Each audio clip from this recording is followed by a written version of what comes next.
Well, hello and welcome to all of our viewers around the world. I'm Fiona Lang-Sharp, IBCLC Director of Communications and MC here at Gold Learning. Well, we're here today talking all about our Gold Lactation Online Conference 2025. What an exciting year we have for you this year. And today I have the absolute pleasure of sitting down with Dr. Shela Hirani, who's here with us talking about breastfeeding barriers and needed supports, helping refugee mothers seeking refuge in high-income countries. Welcome, Shela. It's so good to have you back here at Gold. Thank you so much, Fiona, for inviting me. It's my great pleasure to present again this year in Gold Lactation Conference. Yeah, absolutely. And of course, full disclosure, I'm so biased about this topic. I think it's so needed. You know that I've done some work in this area as well. And of course, we've had the pleasure of working together as well in the community, which is absolutely wonderful. I miss you, my friend. I wish you lived a little bit closer. We could do so much. But it is great that you are still such a wonderful representative of this particular area. And I know from the first time that we met in person how passionate you were about it. And I feel like all the people that I met helped me get to, loving this topic as well, and put it on my radar. So you're doing a great job. Just know that. It's Thank you so wonderful. much. Thank you. So let's talk about this. Let's talk about what, this particular topic. We know that there are barriers, today, high income countries, what that really looks like, our Western cultures for the most part. And yes, we have families that are coming in who are refugees for a multitude of different reasons, whether it be displacement through country strife, war, and all persecution, all sorts of different things, right, Shella? So, you don't know why a family might be in one of those high income families, but they are coming, and it is a much needed resource for them, correct? Exactly. And most of the time, when refugees migrate from one country to another, there is a kind of a reason that may not be like going ahead with their own intention of migration. Most of the time, like around the world, we do see people migrating as in skilled worker, and they are like making the whole planning that, oh, this year we will complete these goals and will migrate to a new country for better prospect. And especially with the refugee families, like either because of war, because of like climate changes, or either because of any of the natural disasters which is making them to migrate forcefully, and that's not like most of their in their planning. So Right. that's a kind of a piece that is more stressful in their lifetime. Yeah, absolutely. And that's really one of the barriers is that I feel, sometimes the ignorance that comes with our culture and society, and it's not always intentional, but I think that it is there, of when you see a family in your community and that they have emigrated, but they are in fact refugees. And like you said, there's so many stories behind these families, and often it is not through choice that they are here. It is something that they've had to do in order to protect themselves, their families, and or been forced, like you said. So, talk to me about these families so well. I know you've worked with so many of them, and tell me a little bit about their stories in general terms of what has changed perhaps since the time that you first started noticing the importance of this topic to the transition of what we're looking at today for a family coming into a high income country.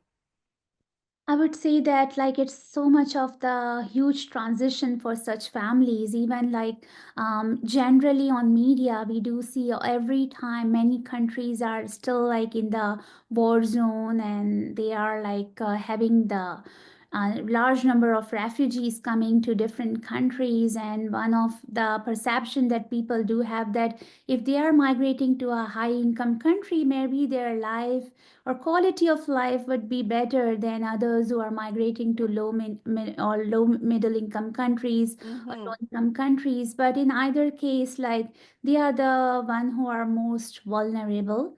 And Right. with my experience of caring for mothers who are the breastfeeding mothers, and especially who are refugees, I've seen that they are like more vulnerable than any other women, because when they migrate to a new country, they are encountering entirely a new culture, and many times like their languages are different, which are like not the same as of the home and host country, do hold a different type of the culture in terms of the language differences, in terms of the resources as well. And once they migrate to a new country, like most of them do not have the health coverages, and Right. mothers, when they migrate with the young babies or even give birth to a baby in the new country, they always miss the social support, because in their home country they had their mothers, mothers-in-law, like people around them who were like more experienced, giving them advice, giving them hand, giving them a kind of a help to share their some of the household responsibilities. Right. Versus in here, like I've seen mothers who are even in the high income countries, they really, really struggle with the language and even with the economic situations. There is so Mm-hmm. much of the inflation around. Many of them do not carry money when they migrate, because most of them are the families who lost everything in war. Previously, they may be the richest individual in their home countries, but once they migrate into the new country after the disaster or war, they are the one who do not have any financial resources. And many are those mothers have to join the employment soon after their childbirth. And Right. type of jobs many times that they get are actually not providing them kind of a full-time coverage and no Mm-hmm. benefits. So it means that they are not eligible for the maternity leaves or parental leaves, and many mothers I have seen that they are struggling on top of their other barriers. So there are like a layers of or the chains of stressors in the lives of the Right. mothers. Yeah, you've got to know that there's a lot of mental health, issues that are going to come up in this area because of the lack of support, language barriers, financial. Very interesting point that you made that they may come from a country where they are, perhaps a high income, contributor. A lot of the families that come are highly educated as well, and they still cannot get the jobs sometimes because the education doesn't translate over, or they have to do some type of bridging program, which all costs money, in order to do. So you've got these very intellectual, highly educated, high worth families coming in from a country that now they come in as low worth, in terms of how sometimes culture and society would treat them, correct? It's a huge transition.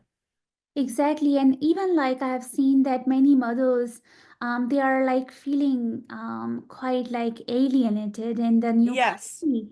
Like they feel that nobody is understanding their needs, and even from the healthcare perspective, when they really need a kind of so much of the informational support, so much of the tangible support from their end to provide them any guidance. I've seen mothers struggling during the COVID time period with the oh breast yes, improvement.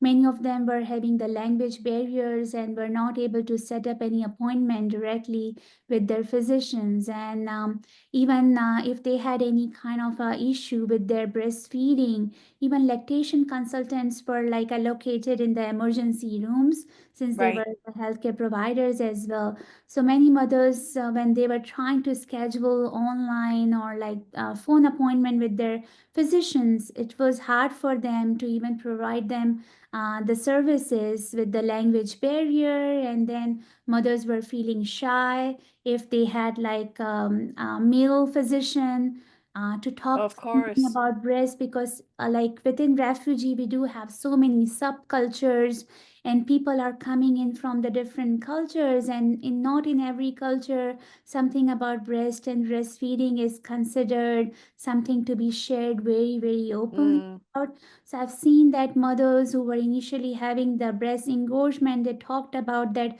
how it their situation got so worse with no Wow. healthcare support and with their own hesitation to share about all those type of situation with their breastfeeding issues with the male physician.